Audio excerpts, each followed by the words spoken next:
हा आयरिश समुद्र आहे।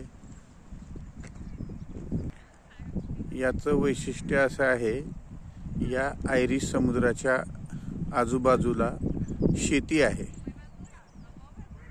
आणि हे लोक दरवर्षी या ठिकाणी वेगवेगळ्या फुलांची शेती करतात। यावर्षी सर्वांनी एकदम पिवळे फुलांची शेती केली होती, त्यामुळे हा भाग अत्यंत आकर्षक नयनरम्य दिसत होता। लोकांनी त्या शेतीचे फोटो इंस्टाग्रामला टाकून हा स्पॉट प्रसिद्ध केला। अशी पिवळी फुलं आहेत। सध्या फुलांची संख्या कमी झालेली आहे।